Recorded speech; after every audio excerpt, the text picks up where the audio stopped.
Hello, everyone. Welcome to Team Gravity Fight Night. My name is Fear Dragon. Today, I'm joined here by Jack Attack. How you doing today, man? I am doing amazing. I've got coffee, I've got StarCraft, and that's pretty much all I need to survive. I heard that's one of the most healthy of diets that you can Yes. hold. Yes, that's true. Especially the StarCraft part, because Absolutely. coffee's like a nice thing to have. StarCraft is what you really need to sustain yourself spiritually. Yeah, just big 1, 2, and then after that you have things like food and exercise and water, and afterwards, A very far little bit afterwards. lower. Those are like physical needs. We all know what the spiritual needs are Right, the most the important. spirit, needs. you have to feed your soul with StarCraft and coffee. Well, don't worry, ladies and gentlemen. We have got a very healthy diet of StarCraft for you coming on today at Team Gravity Fight Night, because we got some really great matches coming up today. I was just telling Jack Tech how excited I am about these matches in particular, because let's break it down for you guys. We're going to be starting off with Sonic versus puCK. And these are going to be the preliminary matches. These are for $10 and a lot of bragging rights. And Jack Tech, who's our second match going to be? Our second match, we're going to have Arthur and Kelazor, which is so cool. South American players. I love so much watching players that I don't get to see from their region so much. Kelazor came up very recently, has been up in the forefront of things. Recently got on Root Gaming, and Arthur as well. Sad Arthur, no team right now, but hopefully he'll get on one soon. But still, he's a monster on the ladder. He is. And he's not so sad with how often he's just been claiming the money from ESL NA Opens. I feel like he's just getting weekly paychecks. The only person who even contends with him for those tournaments seems to be Bly when Bly decides to sign up. In which case, it's like a 50-50 whether he gets his paycheck or not. Bly has been course, around collecting up online prize money since Wings of Liberty. He's like, that's what he does.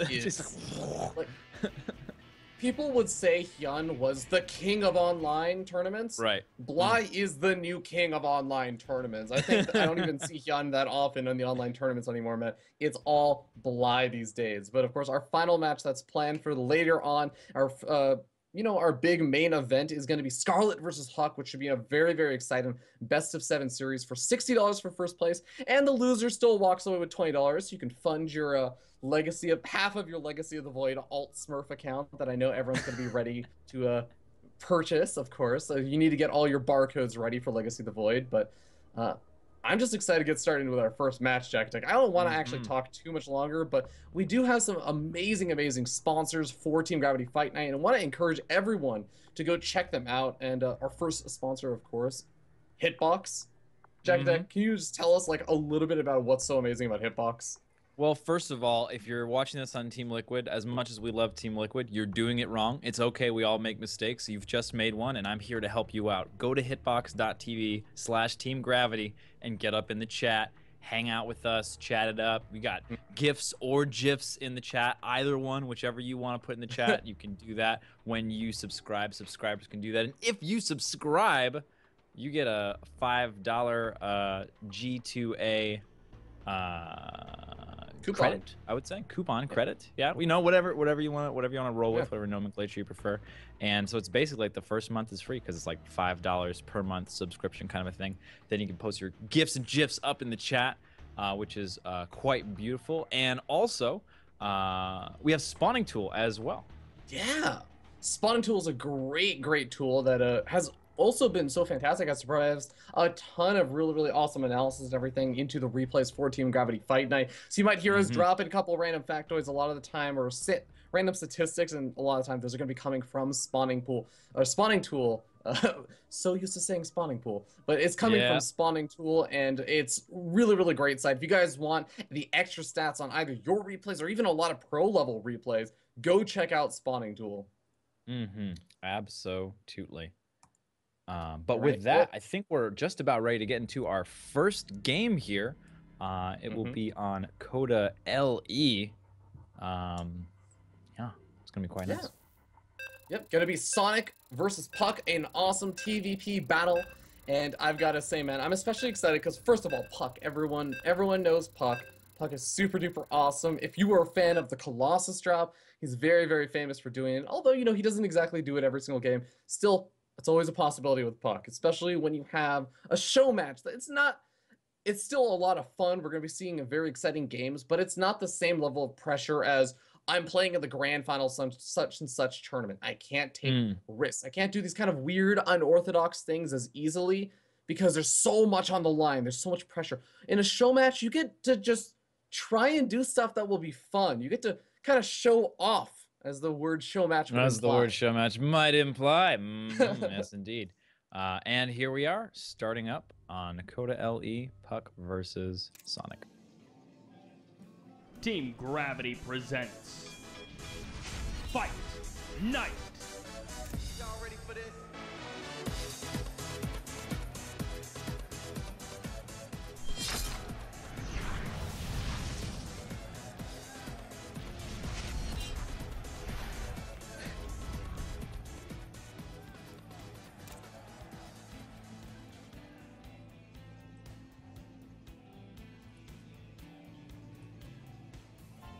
All right, and to start things off, we have from Team Flipside Tactics, the blue Protoss player.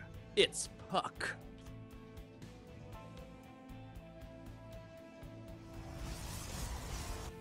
And his opponent spawning up in the top left-hand corner, it is the purple Terran player representing Team Gravity.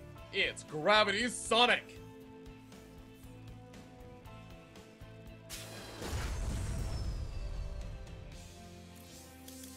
Team Gravity's Sonic. Okay, can I talk a little bit about Sonic for a moment here, Jack Attack? You are Because- not allowed to do any talking. What do you think this is, All a right. StarCraft cast? What's wrong with you?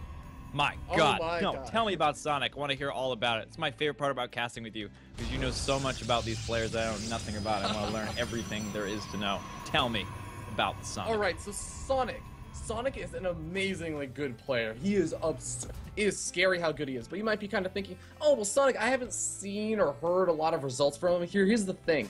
Sonic is a guy who used to play a ton of StarCraft. About 1.5 to 2-ish years ago, he was very, very good. He was up and coming in the scene. A lot of other solid pros in the scene were recognizing him and saying, yeah, this guy's actually really good. He's going to go somewhere.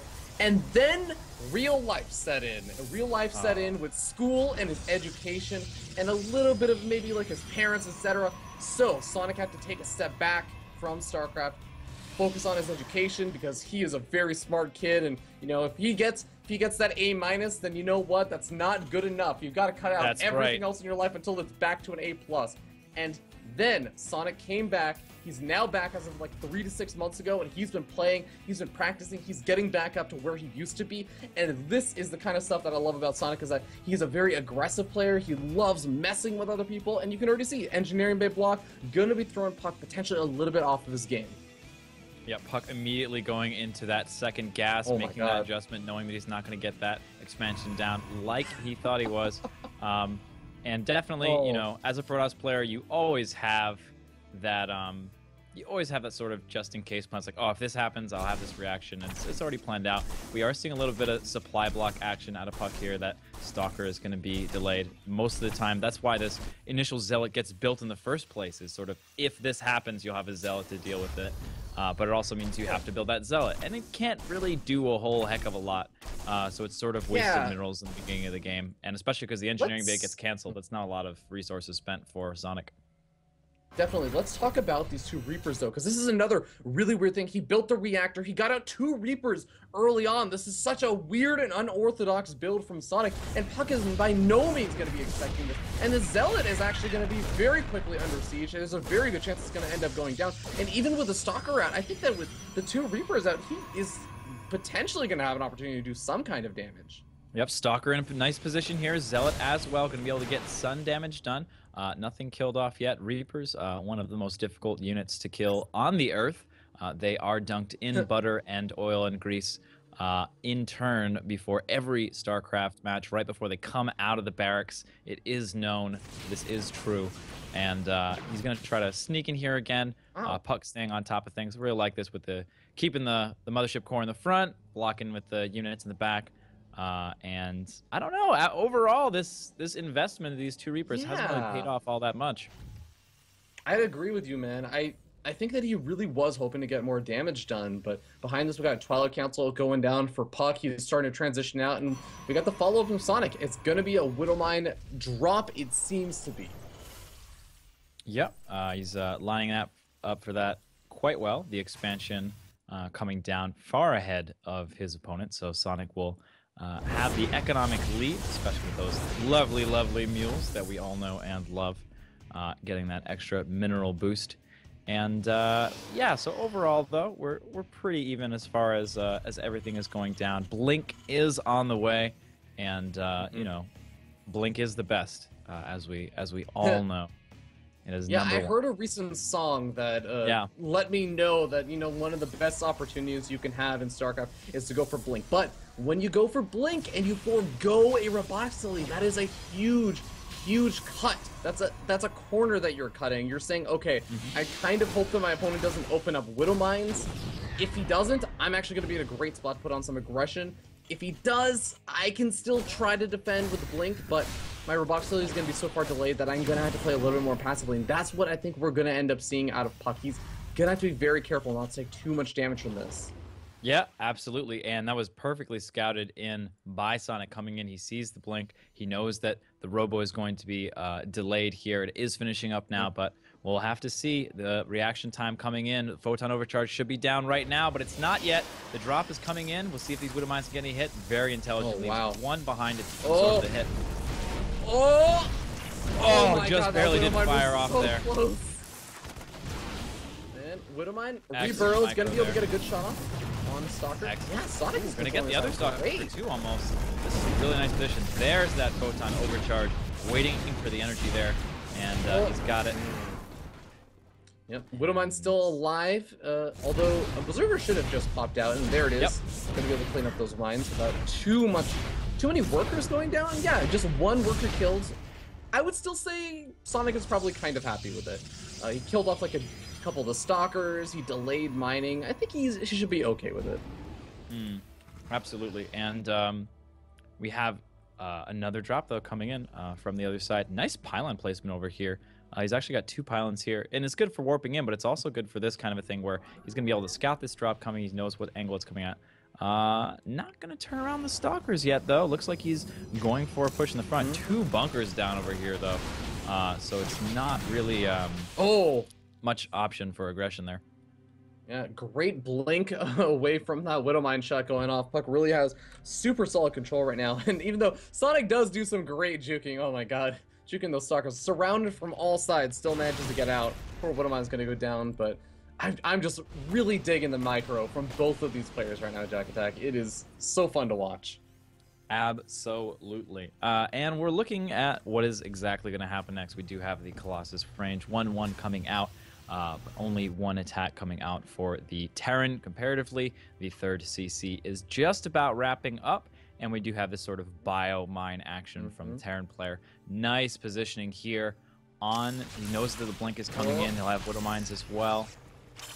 And a lot of this is dealing with that Observer. If you can kill that Observer, you can really shut down any sort of Blink shenanigans that are going to happen for a little while. But I mean, he is really well defended at this point in time. Yeah, with the double bunkers at the front, it's going to be very difficult for puCK to break in over here. But honestly, I think puCK is just trying to say, you know what, I opened up with Blink, I have Blink, I might as well try and put some form of pressure. He doesn't have to commit to this, though. He's already doing a really solid job, and he's scaring Sonic again. I want to note, like, the double bunkers at the front, all of these units are well positioned and just getting ready for any potential harassment. In the meanwhile, though, he showed his hand now. He knows that he's only got a few stalkers to deal with. This is a pretty big bow force coming out of Sonic here, and he can definitely make a little bit of aggression happen, or just push him out to take his 3rd. It looks like he's going for the safer route here, but ooh, we got a Doom drop on the way. Oh, the pylon placement from God. Oh man, puCK's so pylon good at placement. those pylons. Oh, so good. So good. puCK apparently found a way have to... pylons. Exactly. puCK has found a way to re-implement the Brood War Scout in, because his pylons are scouts. They are constantly scouting out for those drops, but this drop over here is going to get absolutely demolished. This did nothing. Oh, almost blinking, taking out some medevacs too. Nice moves there. But yeah, I mean, that's kind of one of those tricky situations, like psychologically. What happens when you get scouted? Oh, a couple man. actually working through stalkers a little bit later on to pick those medevacs off on the retreat. And they should get one. So much value out of 100 minerals. Excellently done by puCK there. But yeah, like I was saying, when you're going for that drop like that, and you get scouted, it's like, do I just go for it anyway? If I try, you get in this mind gamey situation where it's like, oh, he doesn't expect me to come because he knows that I know that I've been scouted, and sometimes you just go for it anyway. But a lot of times it doesn't work out, and of course this was one of those times. He committed to that drop, and I lost a lot of resources there. You really did. And one thing I want to really quickly touch upon is the fact that puCK, if you look at his army, it's really not that big. Only just now is he getting up to like the 3 Colossus count that makes this army scary. But when that drop was moving across the map, there was only 1 Colossus out. If puCK was out of position, he would have taken an immense amount of damage during a time in which he was really, really vulnerable. It's only because he had that scouting that he's able to survive. I honestly think he could have potentially just lost the game there if he had not been in position to deal with that drop. Yep. And, I mean, puCK rebuilding those pounds there, getting position. 2-2 is on the way. He'll have a 2 upgrade lead here. I'm sorry, a 1 upgrade lead here. Once that +2 finishes. But in the meantime, he is even with his Terran opponent currently. And you have the Colossus, and that's great, but there's not a lot of meat under there to protect them, which is a little bit scary. We do have a really high zealot count here. You know, charge is upgraded with help, which helps an awful lot. But it gets to that scary point in time. Not a whole lot of stalkers, but hopefully that zealot count will help buffer for these Colossus and give them a good engagement. Storm on the way as well. No ghost production en route for Sonic thus far. That's true. And on what you were saying about, you know, not really that much of a big buffer for puCK. Yeah, the Zealots are good at buffering, but it's like you were saying, it's not going to be everything that he needs. He's going to have to really rely on the fact that he's taking out those Widow Mines quickly, that his Zealots aren't just getting obliterated by the Widow Mines, because Sonic has been making a lot of them. Sonic really has made quite a few Widow Mines. The only just now I'd say he's kind of halted that Widow Mine production, which will probably, I think puCK will probably be pretty happy with, but it's going to be a sort of scary situation where the engagement, how the engagement happens, is going to be really, really important for both of these players. Yep, and we do have this big Terran push coming in, but it is a nice time for puCK. This is his area where he has the upgrade advantage. He actually has a 2 upgrade advantage for a very short time here. But he's got a nice spot. The scary thing, though, is that, you know, the Terran has this massive drop capability at any point in time. What is the High Templar? We got 3 High Templar count right now. So main engagement could look really nice for puCK right now if he can find the correct place to engage. This is a nice position for Sonic to be coming in. He can pick up if he wants to. He can move in. Nice storm there. Sonic backing off. It's exactly what you were saying, Jack Attack. This is the position a Terran wants to sit versus a Protoss, because you say, okay, I have easy access to going into your natural, I can easily just dart over to your third, and I can drop into your main base without any hesitation. The Protoss player has to spread himself relatively thin, and puCK is one of the players that generally you can rely on to see, okay, High Templars in the main base, High Templars in the natural expansion, ready to feed back. And oh, how unfortunate! Gets scouted right away. I was gonna say, it's such a bold move here to take an expansion right now with his army right in his face. A maxed out Terran army is right in your face, and what do? You're like, oh, you know what? I think this is a good time to take an expansion. He is maxed out, which does help an awful lot. A little bit of poking going on. This is the engagement maybe he's looking for. Scary points when these spikes start going. We have the main engagement happening. The storms coming down, big storms, lots of damage here, and a lot of the big arc coming back for the Bile with the big concave here. Very difficult to engage, and a lot of the meat is gone. These Colossus need to be protected here, and it's quite difficult. The Stalkers with a little bit faster move speed, a little bit of micro there, trying to keep these Colossus alive. That is the name of the game. Man. Oh, and the flank coming in from the side.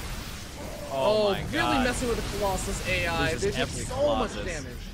Every single Colossus. And oh god, puCK, he had this squadron over by the 3rd expansion of Sonic, ready to move in, about 6 or 7 Zealots, more than enough to do some damage. And he's still able to do some damage here, but they were ready to go before the engagement happened. I really wanted to see him sync up his attack into that army with these Zealots. He could have done so much more damage. absolutely. It's one of the more, difficult things to do. Multitasking is not natural for a human being to do. And in StarCraft, we like to push our human being minds to their absolute limit.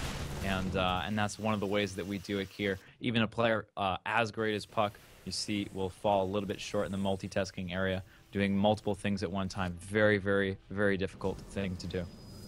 Yeah, even that 300 APM that we see him having right now, not always quite enough. I mean, we're talking about, oh man, puCK could have also done this, but he's already flying around at 300 APM. I mean, look at me criticizing him for that. Kind of hard. Well, I think that's one of the most beautiful things about StarCraft is that there's almost always something more you could have done. There's always some way that you can improve. Like, playing a perfect game pretty much doesn't happen. Like, oh, well, actually, I could have done this and it would have been a little bit better. It's like, oh, I could have done this as well and it would have been a little bit better. So you're always just sort of pushing yourself mentally to, like, that absolute limit. What, few games other than StarCraft can do. Oh, man, this drop. Once again, getting a drop. Oh, the expansion is not going to take his fire down, so he does have a little bit of time. He's trying to send some units over, but no, I think that he's got to go back. Oh, the other force is going to be coming in for the right-hand side. puCK is going to be so out of position for this, and what positional play from Sonic here. He's coming into the natural, takes out a Colossus. Oh my god, what a nice position to be in. Even doing well over on this other side of the map as well. Nice storms, but oh my god, the splits are looking pretty good. 3 storms. Barely killing any bio. I mean, you really expect to get a lot more value out of 3 storms than that. He takes off. He does lose a majority of his forces, but the damage has been done. That natural Nexus taken out. A lot of the harassment, the 4th base canceled as well. And more Zealot harass from puCK in the meantime. We have action all over the map and at all points in time here. Yeah, Sonic is suddenly remembering, oh wait, I have to put something in the bunker or it doesn't do anything whatsoever. Getting a couple units back over there, unfortunately the bunker does go down, so we'll have to rebuild that, but I love what he's doing. He's going for, looking around for potential drops, just kind of deciding, does he want to go into the main base? This army though, I think puCK has kind of had enough of all of this pressure on his side of the map. He wants to put on his own form of pressure with his army for the first time. A little bit of drop across the side of the map. Large force here. Big attack on the 3rd of Sonic while the harass is going on in the main. DT's defensively being warped in. The main army of Sonic out of position here. He's being forced to lift. And he will pull in position. Nice little target firing down on these Vikings over here. Storm as well to try to take out those Vikings before they can hurt the Colossus. 1 Colossus goes down. He's still got 2. This is still a strong force hurting the economy of... There's no medevacs with this force, though. It means that the longer that Sonic tries to engage against this... Yeah, exactly. They're on the other side of the map. They're all empty right now. They're trying to retreat back home, but they're just going to end up walking straight over the Archons of puCK. They're probably going to end up losing them on the process, but... I mean, Sonic, every single time he stims, is going to be such a big deal. Every little bit of damage he takes from the storms is going to be an enormous deal, because he's not being healed back up. Yep, absolutely. And he's got to get that medevac count up, but he's in this rough position where he needs units as well. So really cranking out lots of Marauders right now to try and deal with this force. Excellent concave for Sonic over here, but is it enough? He's focus firing down the Colossus, microing back. Now the problem with this main army over here is a lot of melee units for our Protoss player. If the enough stutter stepping can be done, we should be able to engage cost efficiently here, but the problem is there might just be too much of puCK to deal with, micro or no. And GG, puCK takes game 1. What a game number 1 over there from puCK and Sonic, actually. That was just a fantastic game all around. It was super back and forth and showed, again, the really intense micro coming out from both of those players. Yep, micro multitasking. We had action all over the map.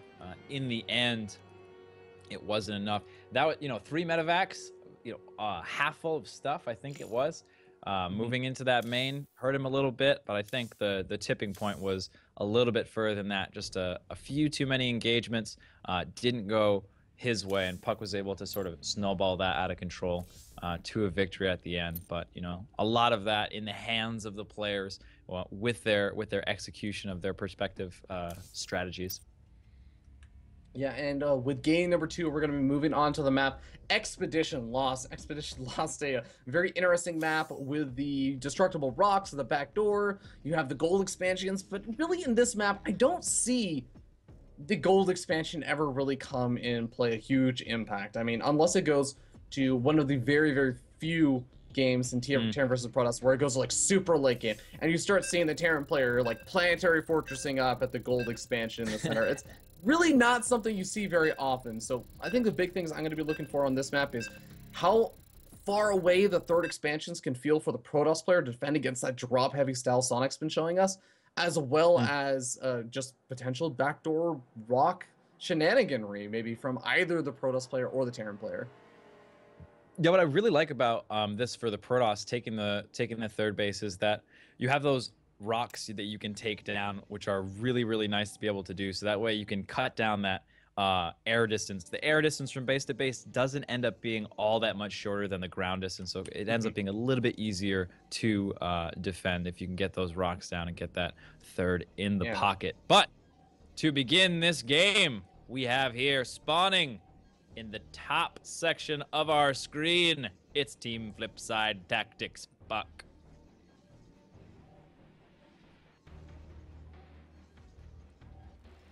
And his opponent spawning down in the bottom left-hand corner of the map, we have the purple Terran player representing Team Gravity. It is Sonic.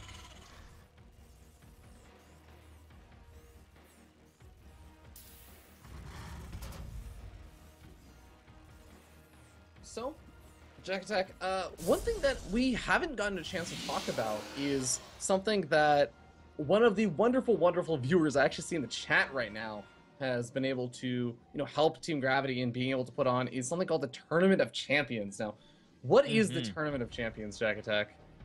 Well, it's a tournament, and it's full of champions. Champions specifically of Fight Night. So the way that it works is the winners of the main event, so the main event being the third fight in the Fight Night, the night of fights. So the last one at the end, the main event, best of 7. Whoever wins that gets automatically seeded into this once every 4 Tournament of Champions, and all of the other players that win, if I'm correct, the other players in the preliminaries that win go into a qualifier, and then you get a total of 8 players, and they all battle it out for 1,000,000 internet points. No, what is the prize pool for that? It's $200, and thank you very much, of course, to whatever, again, our amazing viewers. Oh, fuck you, and I swear, I'm not just trying to find excuses to curse. That's actually his name.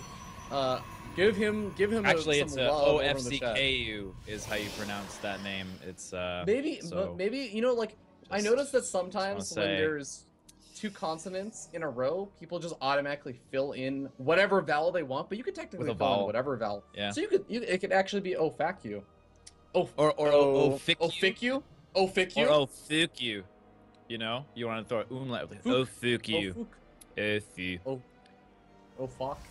Yeah. Hey, Ravi, what does a German cow say? I don't know. What does he say? Me. Bam. Moving on. We've got I killed Ravi. I didn't know if I was gonna like the silent laugh or not, so but dumb. I got him. Oh my god. Okay. So we have a StarCraft match coming up. The expansion over here as well. So double gas, no super shenaniganry going down, and going right into the factory of Sonic. Sonic's opening is a little bit more interesting with the super duper fast factory coming out from him, as well as having opened up gas but just going straight into the reactor for the barracks. He's going to have the potential to get up some really, really fast potential Widow Mine drops if he decides to go for something like that. You can already see he's kind of building up that gas count, going to have enough to throw down a starport in just a couple of seconds when that factory finishes up. And I like this. His Widow Mine drops didn't get a lot of damage done last game, but we saw like how crazy defensive it made puCK. puCK was able to do some nice zealot harassment and everything with the pylons, but that big attack that we saw was the first real move out from puCK with anything besides just a small harassment force of, say, stalkers or zealots. Absolutely, and we do have the zealot poking in the front here, seeing what's going on. Those 3 Marines there would be sort of telling us, okay, you got 1 Marine, you got the reactor, and then you continue to make Marines. I know this because of timing, because the numbers have to add up in a certain way, and there isn't really any other options. One of those cool things, if you're a new player, go ahead and poke the front. Just go ahead and send a worker over there, send a unit over there, see what's going on, and sometimes you'll get lucky as, be like, oh, wow, there's nothing here. I think I'll maybe get this SCV. Oh, I'll get to find out what kind of armor you have. It's like, wait, there's nothing here. Maybe you're coming to kill me right now, It's amazing what little you have to do to get super useful information just by sending a unit out there to the ramp. A couple of stalkers over here, as well as a sneaky probe over on the left side of the map. Don't know what that's all about. I think I know what this is about. The 3 gateways are already up. He's going to be able to start producing a decent number of stalkers, and the robotic is going to give him that observer, so he can do some really nice sort of harassment. But again, this comes back to the same sort of thing that happened last game, where you have to ask yourself, what is going to be back at home for puCK to actually defend against the Widow Mine drop that is going across the map undetected, I think. Yeah, it's, I don't believe it has been seen at all. What is this Widow Mine doing? What is this Widow Mine in the middle of the map doing? There's a Widow Mine just, was walking its way across the map. And now we got Widow Mines walking their way into each mineral line here. And it's going to have to react to both sides, and does so quite well. The Observer is on its way out. So overall, not much damage being done. We have 4 workers killed so far. Blink not yet done, but he might be able to get the medevac anyway. He does. Oh, excellently done here by puCK. Super deflected. That was some serious Karate Kid wax on, wax off stuff right there. And he's going to be able to come in here. Blink is going to finish up. All his warp gates are ready to go. He might be able to make a nice little harassment into this back area with that proxy pylon. That really was beautifully handled over there from puCK. And one thing I want to note that's different from the last game is that this is a much earlier Widow Mine drop that Sonic did, which means that he kind of committed to doing this big Widow Mine drop right now, and that means that he doesn't have as big of a follow-up, so this gives puCK the opportunity to be aggressive, and look at this blink forward on top of the bunker. We're going to be able to take out the siege tank as well. There's only Marines and some SCVs left over. puCK blinks out to regenerate some of those shields, but you can tell Sonic is scared. Absolutely, he is turning on the aggression, warping in as well. The individual blinks coming, and he's looking for that observer, but he's not able to take it out here. And there's not enough. Just in case of DTs, it's a nice move here. Oh, he's gonna kill. Oh, is it another medevac gone? Oh, almost. Get a little greedy there, trying to get the medevac what he couldn't, but he's got a nice opportunity. And all of these workers not mining right now, even if they don't get killed. So much damage. Nice little move there with the observer off to the side to make sure to keep it alive. Just excellent micro here from puCK, and he is just pushing and pushing and pushing. In the meantime, I mean, this isn't an all-in move. He's on 2 bases. He's doing great. He's building probes and getting upgrades. So this is just, a really nice bit of harass and pressure from Sonic, keeping Sonic this time around on the back foot. Yeah, he's doing a fantastic job, and once again, the Stalkers are going to be able to poke in and continue to harass and harass. He's going to be able to do this, presumably, until Stim finishes up, but that's not finishing up for still another 40 seconds. 40 in-game seconds is more than enough time to get a couple of more Marauders, Marines, etc., and I love this observer from puCK has been so well controlled. I mean, how many scans have been wasted trying to kill that off to make sure that puCK doesn't have eyes on the army or doesn't have that high ground vision to potentially blink up at the backside where the rocks are? Oh, he's moving out there. And to answer your question, over 500 minerals worth of scans have been spent trying to deal with this observer that costs 75 gas and 25 minerals. So, he's gonna sneak in here. He knows he's out. He can just run around in space. Is he gonna commit the full way? He might be able to blink up and kill this tank. Oh, he absolutely will. Excellent pick off here. He's going to be able to get an add-on just barely. And blink out. Oh my god. Oh, what an awesome move. And this is all thanks, a lot of credit goes to these blink stalkers, but let's not forget the observer. The observer, the unsung hero of this attack. Oh, and it's getting scanned and finally killed.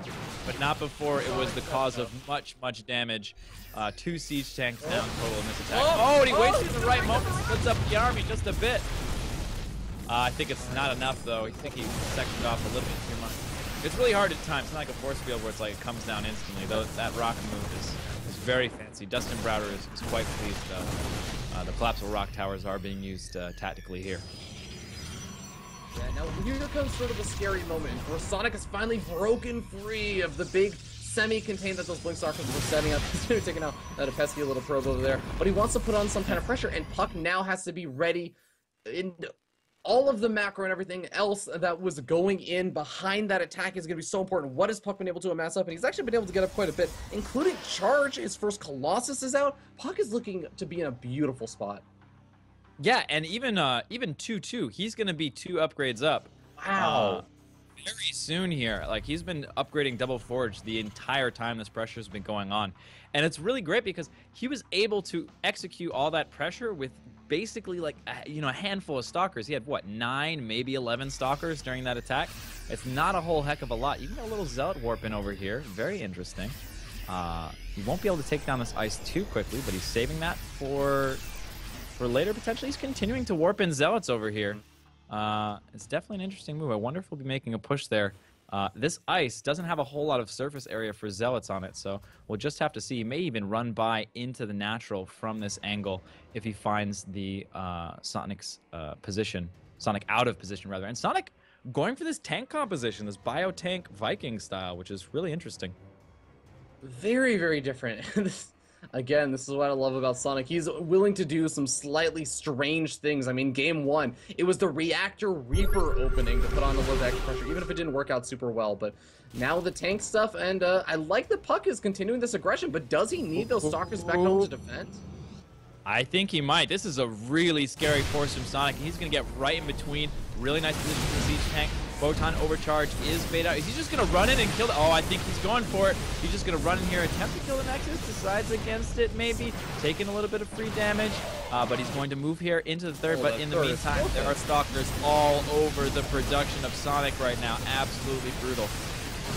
Oh my god, taking out the Tech Labs. Every single unit that's popped out over here for Sonic has just been immediately taken out. And also really well controlled by puCK, and making sure that he's not really losing Stalkers in the midst of all this either. He's blinking those guys back because he's saying, you know what, I'm going to lose my third, that's fine. I'm just going to make sure that I'm ready to defend back at home. There's not going to be any reinforcements coming in for Sonic. So that means that Sonic is not going to have a lot of units. 37 workers killed. This is insane. Those Zealots helping out from earlier. And like you said, he may have lost his third base, but guess what? You can have 3 bases all you want. If you don't have workers, you're not going to have too much income. We have 500 minerals a minute compared to the over 1,000 of right now. Excellent play, excellent decision making from puCK, sacrificing that third for all of his damage, knowing where to put his attention, like you said, and keeping those Stalkers alive. It's still going on. There's a DT inside the main army of Sonic. Sonic is so busy frantically trying to deal with all these Zealots and Stalkers scattered across his face. I don't think he's realized that there's DTs killing off the siege tanks with his main army. The Marauders, I mean, they're able to survive only because the Medivacs are there to kill them, but all of these high-value units, finally Sonic realizes what's going on. He starts to back up, and he doesn't have enough energy to scan on any of his commands that are too busy fueling. Oh no, Sonic. This is an awful position for Sonic, and he reads it right. puCK. GG. Well played. Wow. That well played is the best way to describe it. puCK did such a great job. I cannot emphasize like how difficult it is to do a lot of the things that puCK was doing that game. The maneuvering around with just the Blink Stalkers alone in both the earlier part of the game and the later stages of the game was just it was stunning. It was beautiful, man. I can't describe it any other way. Knowing exactly how many units there are for the Terran player to have that kind of game sense and say, okay, I can blink on top of this bunker and this siege tank and these Marines and Marauders, and no, I actually can blink forward and just run through your main base and not really lose many of my stock. Like, to be able to do that confidently is a very difficult skill to have, and it's so cool to see when a Protoss player can do that. Absolutely. And all that thinking ahead, like, he kept warping in Zealots in that area in the side. He knew there was a moment coming up.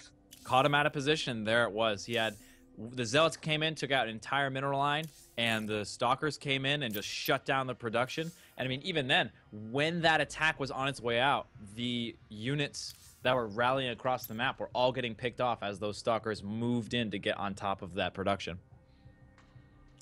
Oh god, it was so many just good decisions that were not obvious. And that's the key thing, is that they aren't immediately obvious decisions. We can look back in retrospect and say, oh yeah, I mean, this seems like a great decision, but oh my god, Jack Attack, my heart was pumping. My heart was palpitating with every single one of those aggressive blink forwards, or maneuvers through the base, or the fact that puCK is just giving up his third expansion completely. I was thinking, puCK, oh man, he has to make this big sacrifice. Oh man, puCK is making this very, very questionable decision, but every single time it works out for him. And it's not even that I feel like Sonic is not playing well. Sonic's doing a lot of really, really cool things and smart things, and just very cool micro bits, etc. But puCK has just got his number, man. Yeah, man, like 100%. And we were saying it as that huge Terran force is moving across the map. It's like, oh man, I don't know. Can he really base trade here? Is he going to do that? And he just does made he the right need those move. stalkers? Yeah. Yeah, does he need the right? It's like, whoa, man, he might need to get back. Oh, who knows? But he just, went ahead with that base trade. And, well, I mean, effectively, it wasn't even really a base trade. It was a third trade. I'll trade you my third for your entire base. Deal. Trade you my third for the game. Good trade. Take it every single time. Good trade. I'll take that trade all day. If you would offer me that trade and we were playing a game, I would say yes. All right, but Jack, this is going to be game number 3, and it's going to be a very, very important one because Vonnie Research Station is, I think, one of the maps where Sonic has the opportunity to turn this game around. Vonnie Research Station is a great map for Terran players. Let's see if he can do it as we go ahead and jump into the game and introduce the players. Spawning down here in the bottom side of the map, Vonnie Research Station, it is the purple Terran player. He's down to match point, 1 game away from elimination. Can he do it? It is Team Gravity Sonic.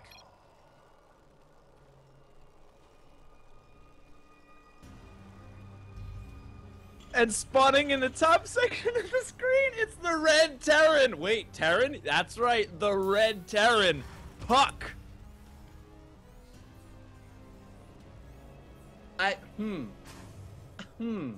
Yeah, he said that he was Protoss too. Not only that, he said that he was Protoss. Like, we have some serious high-level show match deception going on right now. To read the chat, Sonic opens up with, you got the wrong race. In case you didn't notice, the race that you spawned with is not the race that you always play with, that you've played hundreds of thousands of hours playing. And puCK is like, no, I'm Protoss. Sonic is like, oh, all right. Looks good. puCK says, I am beautiful. And Sonic is doing a very interesting response. I think he's saying, well, okay, I like this decision. He's saying, you know what you don't always get to do a lot of when you play an off race is practice against a cheese. A lot of the time when you do your off race, you kind of have this weird kind of funky build or this all-in that you've prepared for. You don't have as much practice trying to do those kind of one builds that you prepare versus a proxy Rex or proxy Marauders or Reapers, etc. And we are going to have proxy Marauders here. Sonic not being fooled in the slightest. Excellent move out here. And hi, says puCK. And the reactor is coming down. These Marauders will be out quite quickly. And this is a really difficult situation to deal with. And it has not been scouted at all. Are we both Protoss? Oh. Here's the really important thing, though, and why I really like this decision from Sonic to go for this. Think about it. The time is small, subtle things that you only learn by playing a race a lot, like the timing that an SCV will come in if it's scouting at a normal time. You're not going to know those unless you played the race a ton. So he doesn't get that big inclination and say, oh, wait a second, why was this SCV here so early? And now he's going to say, oh, this is a proxy Marauder push. He knows at this point, but he's gonna have to pull SCVs. He's gonna have to deal with this in probably ways he's not super bunker comfortable being doing. completely ignored right now. He's trying to get us around the Marauder, and it looks like he's gonna get that surround. Not a complete surround, but very close. And Marauders actually, they don't do well against workers, believe it or not. But he's gonna get this bunker up. It looks like he's just barely going to. Oh my God! Bunker up. He just barely misses the bunker, but he saw it coming. He has it. He's got the SCV running. Oh, and he finishes the bunker. He's got to get up there. He might be sending another no more workers off to repair or anything like that, but the Marine count is quite high over here. He's got to focus in. That concussive shell is the advantage here. Can he get in the bunker? Nice positioning here. He's in the bunker. Now he's got that 7 range against the 5 range in the ring, which is this long range harass. Oh, I mean, the Marauders here. Widowmine coming out as well. So the Widowmine is going to be very, very important, but at the same time, I mean, it's going to be very difficult to utilize in the situation. He's going to be able to take out this bunker. That's going to be great, and Sonic does unload from the bunker, but he's still got these 3 Marauders. He hasn't lost anything besides that single Marauder earlier on, and 2 SCVs. He's killed 9 SCVs and 2 Marines. He's done so much damage. Puck is down to 9 workers versus 17 of Sonic. Yep.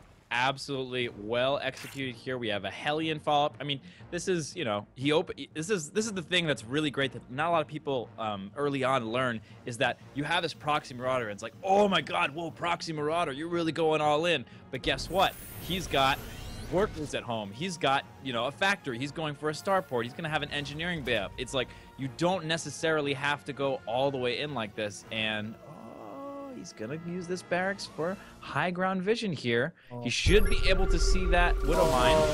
Oh, nice scan. Let's take it out. For those of you who are curious as to how did he know that was there, you know, part of it's Star Sense, but you can actually see a small shadow there if you look closely of the burrowed Widowmine. And, oh my god, this is absolutely it. Go, says puCK as all of his units dies. Protoss sucks. Very clearly, the Protoss Sweepers aren't doing good at all. GG, Sonic with the TVT victory. Unexpected. I was not expecting that, but here's the thing, Jack Attack. puCK is the kind of cheeky player who, again, show match, show off. You have fun with a show match, and puCK is do something like that. But even besides that, Bonnie Research Station I was talking about, it's a great map for Terrans versus Protoss players. So if you're gonna do something like that, just for fun, that's like the map to do it on. Sonic takes a victory, but with puCK, I assume he's probably gonna switch back to Protoss after that. I imagine he's gonna switch back to Protoss. Do you think that that is gonna be meaningful? Was that a momentum break for puCK in this series? Oh, I don't think so. puCK is very clearly super lighthearted about all this. I think the only way that that puCK gets some sort of a mental break from this is if he accidentally got stuck on Terran, which, by the way, Terran is the default race that StarCraft will sometimes put you on if you're not paying attention. So it's very possible that he accidentally spawned as Terran and then decided to roll with it, and he may be regretting that decision to roll with it. I mean, puCK is just he's a super fun guy. So I don't think that he's particularly shaken up about losing a TVT to a really great Terran player. Exactly. And it's one of those things, but it does show just his confidence. He's not super worried about the rest of the series. I think he feels still pretty good about being able to beat out Sonic. Moving into game number 4, again, puCK going to be going back to his tried and true Protoss heart. And the map is going to be Cactus Valley. Jack, how you feel about Cactus Valley, man? Well, before we get into Cactus Valley, I just want to vocalize my disappointment that puCK hasn't picked Zerg this game. But we are going to have to roll with it. Cactus Valley is a really cool map. You have a nice position with the third base for drops for a Terran player. But also, you have a really, really small choke. Now, if you look at it on the map, the choke from the natural to the outer world of death and desert, it looks like a regular-sized choke. You might think, oh, that's a nice regular-sized choke. It's actually tiny.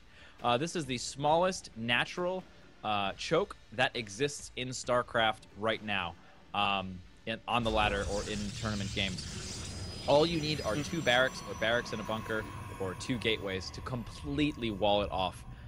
Which makes taking that expansion a little bit easier. Having a smaller choke there is very nice for a lot of reasons, but a lot of the time that just leads to having some nice expansion action going on. That's very cool, and I'm looking forward to seeing if that's going to come into play in this game, but we're going to go ahead and jump in and introduce the players as we spawn down here in the bottom right-hand corner of the map. We have the red Protoss player showing a bit of confidence in that last game, even though it did backfire. It is Team Flipside Tactics' puCK.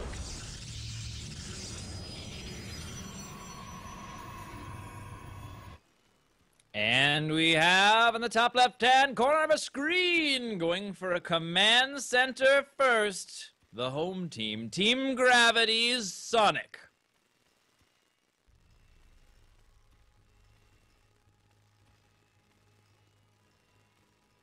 So score sits at 2-1, and CC first, as you were saying, from Sonic. 4-player map, you know what? I can dig it. I can dig it. This is the kind of map that you should probably go for this on, especially with how it did turn out with cross-spawn positions. Yep, it's going to work out pretty well. 4-player map, and it is a big map, and like I was saying earlier, that is a nice small choke, so you can very quickly wall that off and be relatively safe. Especially if he decides to go for Marines, which, generally speaking, that's kind of what happens when you invest early on in that expansion. It doesn't usually make sense to go for Reaper and Gas, and he's going to open, or rather follow up the command center first with double barracks here. Mm-hmm. Yeah, pretty standard kind of follow-up from the command center first. And in the meanwhile, I really want to know what puCK is going to be planning to do, because he is going to scout out this CC first before any units are able to be produced, before any units are out, and that means that he has a bit of an opportunity to react. His Cybernetics core is finishing up. He can sort of determine where his next set of Chrono Boosts are going to be going, since he has a little bit saved up, and is going to have an opportunity to do something. For now, though, just going to be throwing down that Nexus.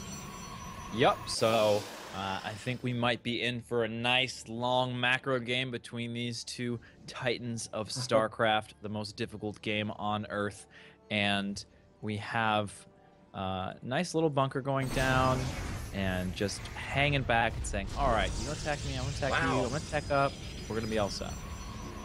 Yeah, and I love the just kind of the small corners that puCK is cutting, saying, you know what, if I seen a command center first from my opponent, I can do things like delay my warp gate, delay a stalker, delay any units besides my mothership core that I want some energy on, and just go straight up to a robotics facility. Just getting up his tech as fast as possible, preparing for that late game as fast as possible. Yep, absolutely. You can tech super hard because he's completely safe. Let's check out the units. 3 Marines from Sonic. Not really going to be all that scary. So really nice reaction there, really nice move from puCK. Whoa. These Marines, though, from Sonic, they're getting so aggressive.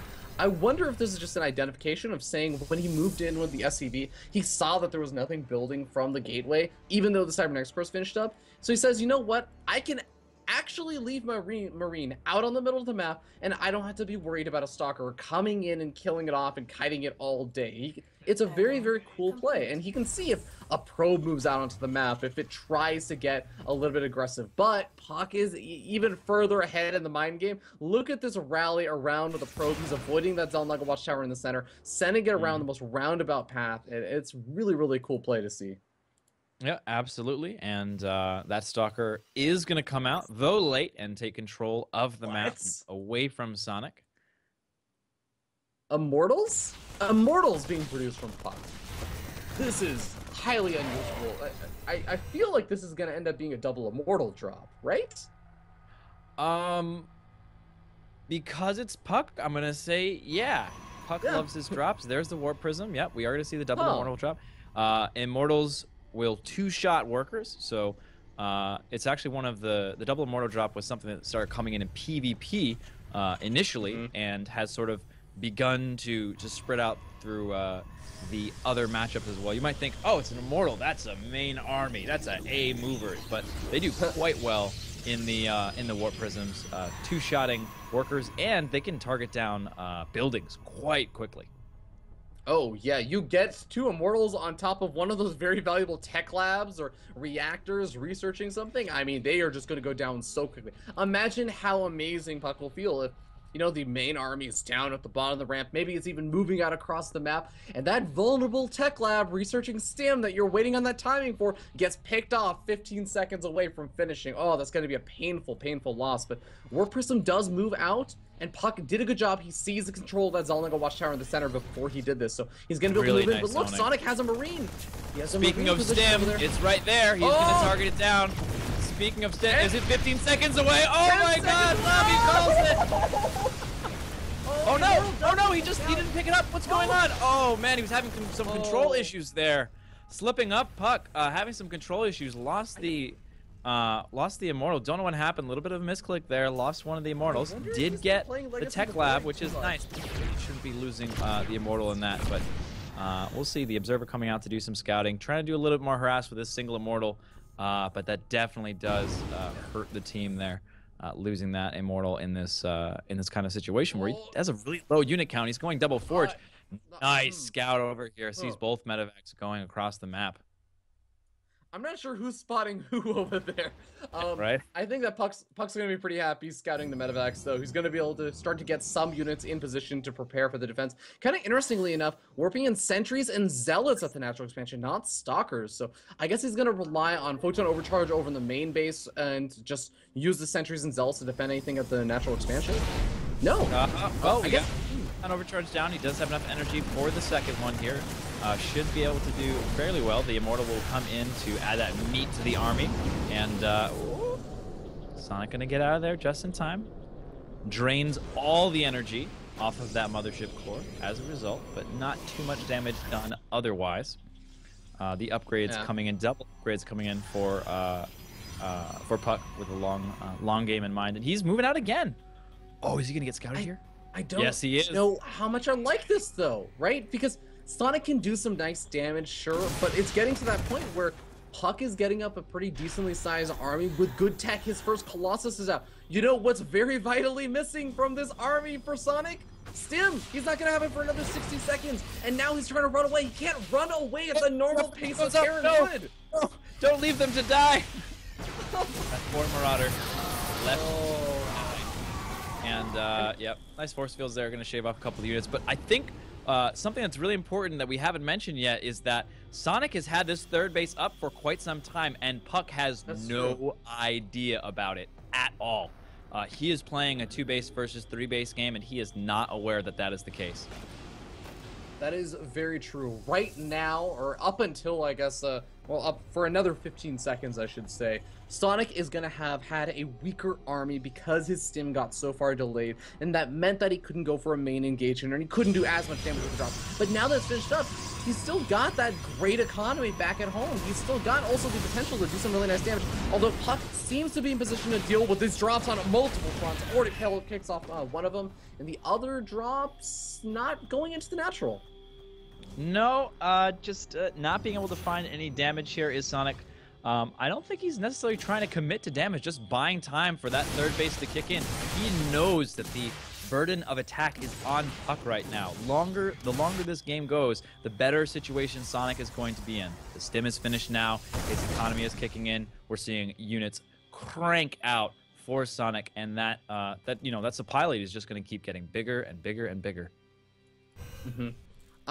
The more that I look at what puCK is up to now, the more I start to think puCK is actually okay with not taking a third right now. I think that this is not just a, okay, I don't know about my opponent's third. It's starting to feel more and more like a, I'm actually intentionally just trying to build up as big of an army as possible. And I think that he's going to be moving out now. He's gotten his 3 Colossus up. He's got a massive number of gateways. He's chrono boosting out 2-2. I think he's going to be able to put on a lot of big pressure. What a scan.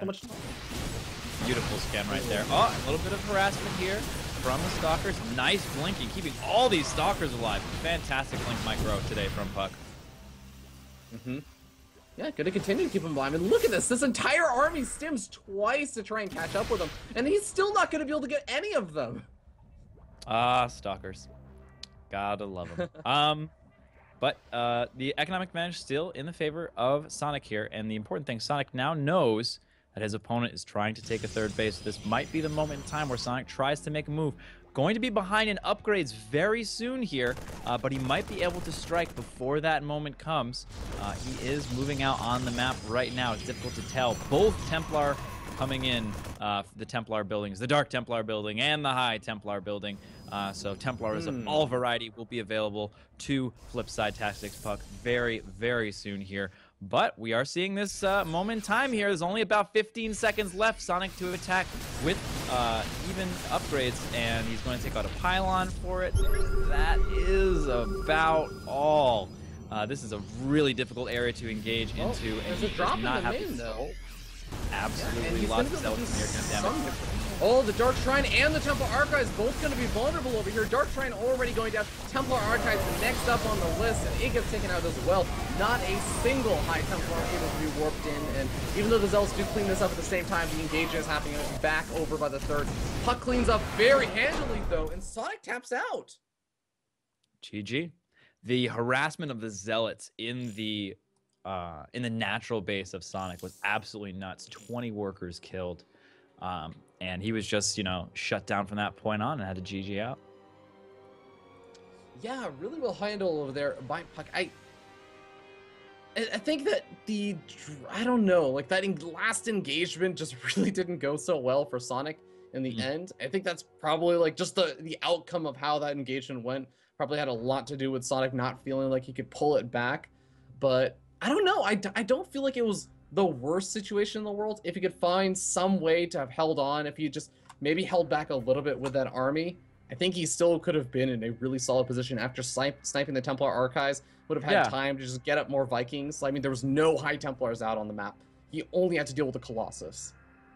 Yeah, I'm always sort of like, from my perspective, casting a game, a lot of times I'll find myself saying, I feel like you could have played that out. But, usually I like to defer to the player here and say they probably were okay. Unless it was a very clear scenario. He did lose a lot of his economy, and that fight, like you said, did not go well for him. We had a large army left over for puCK there that I imagine would have just pushed across the map and killed him.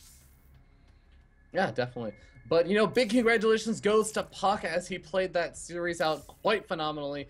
Absolutely. And big shout out also to Sonic for showing us some great games and, showing us some pretty awesome micro in and of himself. Like, I don't think that even though he lost, he didn't get to show good games. He made some really cool plays, and it was just up against a really on point puCK today. And so that wraps it up. That's 3-1, I believe the final score was for puCK. So 10 dirty esports monies directly into his dirty esports money pocket, and feeling good. And he also has the pride, and also qualifies for the qualifier for the Tournament of Champions, which is coming up quite soon. This is the third qualifying event.